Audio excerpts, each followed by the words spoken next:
Hi friends, hello viewers, good morning అందరికీ. అందరూ ఎలా ఉన్నారు? బాగున్నారా? నేనైతే చాలా బాగున్నాను.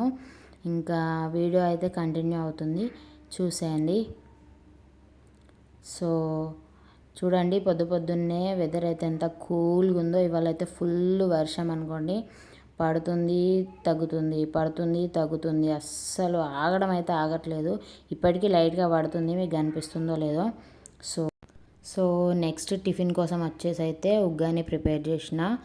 ఇది ఉగ్గాని అంటే బోల్పాలను మంచిగా క్లీన్గా కడుక్కొని అయితే మరలేసుకోవాలి. ఈ రెసిపీ కావాలనుకుంటే మన షార్ట్స్లో ఉంటుంది, ఖచ్చితంగా చూడండి. చాలా బాగుంటుందండి టేస్ట్ అయితే. ఇంకా ఇందులో పల్లీలు, మనకు కావాల్సినవి స్పైసెస్ ఇంకా యాడ్ చేసుకుంటే ఇంకా బాగుంటుంది. సో పిల్లలు ఎక్కువగా అవన్నీ తినరని చెప్పేసి నేనైతే సింపుల్గా చేసేసాను. ఇది మా బ్రేక్ఫాస్ట్ అనమాట.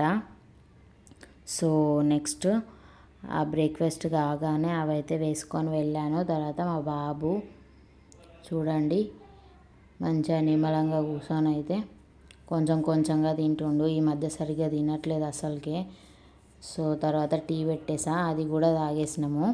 నెక్స్ట్ ఆఫ్టర్నూన్ లంచ్లోకి అయితే టమాటో పప్పు చేస్తున్నాను. ముందుగా స్టవ్ వెలిగించి కుక్కర్ పెట్టుకొని అందులో అయితే కావాల్సినంత ఆయిల్ అయితే వేసేసుకున్నాను. తర్వాత అన్నీ అక్కడ పక్కన రెడీ చేసుకుంటున్నాను, చూడొచ్చు. నెక్స్ట్ నూనె కాలిన తర్వాత ఆవాలు జీలకర్ర వేసుకున్నాను. అవి కూడా బాగా వేగించాలి కదా. అవి కూడా బాగా వేగిన తర్వాత ఆనియన్, పచ్చిమిర్చి అయితే వేసుకున్నాను. ఇవాళ కరివేపాకు అయితే లేదు, సో అవి కూడా బాగా వేయించుకోవాలి. ఈ ఆనియన్, పచ్చిమిర్చి ఎంత వేగించుకుంటే అంత బాగుంటుంది. తర్వాత అల్లం వెల్లుల్లి పేస్ట్ నిన్నైతే పట్టుకున్నాగా మనం, అదైతే ఫ్రెష్గా యాడ్ చేసేసిన. సో అది కూడా వేగిన తర్వాత కొంచెం కరివేపాకు వేసిన, లేదనుకున్నా బట్ ఉంది కొంచెం చూసి తర్వాత అయితే వేసిన. తర్వాత కొంచెం పసుపు అయితే వేసేసుకొని తర్వాత టొమాటో ముక్కలను అయితే వేసిన. వీటిని మగ్గించాల్సిన అవసరం లేదు కుక్కర్లో కాబట్టి. తర్వాత పెసరపప్పును అయితే 2-3 సార్లు క్లీన్గా కడుక్కొని అయితే వేసేసిన. దాన్ని బాగా కలుపుకొని అందులోనే రుచికి సరిపడా ఉప్పు, అలాగే పచ్చిమిర్చి వేసినాం కాబట్టి కొంచెం లైట్గా కారం అయితే యాడ్ చేసేసుకున్నా. అది కూడా బాగా కలిపేసి దానిలో పప్పు మునిగేంత వరకు వాటర్ పోస్తే సరిపోతుంది, మరీ ఎక్కువ అవసరం లేదు. మనకు కొంచెం పల్చగా కావాలనుకుంటే వాటర్ ఎక్కువ వేసుకోవచ్చు. తర్వాత మూత పెట్టేసి అయితే విజిల్ కూడా పెట్టేసిన. చూడండి. తర్వాత వచ్చేసి ఆఫ్టర్ 2 విజిల్స్ అండి పప్పు మంచిగా అయితే ఉడికిపోయింది. సో ఒకసారి కలిపి అయితే చూసుకుంటున్నా.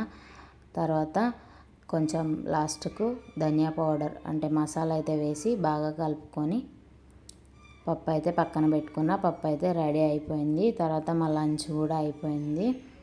సో చూడండి, ఇలా కిచెన్ అయితే ప్రస్తుతానికి ఇంతే క్లీన్గా ఉంది. బాసలు కూడా దోమేసిన కదా, అదైతే ముందు చూపించలేదు క్లిప్పు. చిన్నోడైతే అన్నీ సర్దుతుండు. నెక్స్ట్ ఆఫ్టర్నూన్ వచ్చి ఈ డ్రెస్ అయితే పాపకు రేపు జన్మాష్టమి కదండి, శ్రీకృష్ణ జన్మాష్టమి కాబట్టి స్కూల్లో సెలబ్రేషన్ ఉందని చెప్తే ఇక అది కొంచెం లాంగ్ ఉందని చెప్పి కుట్ట అయితే వేస్తున్నా కింద. రాధ గెటప్లో అయితే వెళ్తా అంట, చూడొచ్చు మీరు కూడా రేపటి వ్లాగ్లో. సో నెక్స్ట్ ఈవినింగ్కి వచ్చేసి అయితే బోల్పాలతోటి మిక్చర్ అయితే ట్రై చేశాను, చాలా బాగా వచ్చింది. ఇది కూడా మన షార్ట్లో ఉంటుంది, తప్పకుండా చూడండి. నైట్ డిన్నర్కి వచ్చి రైస్ అస్సలు తినాలనిపించలేదు. సో ఇలా శాండ్విచ్ అయితే చేసేసుకున్నాం. Please do like, share and subscribe. Bye bye అండి, బాయ్.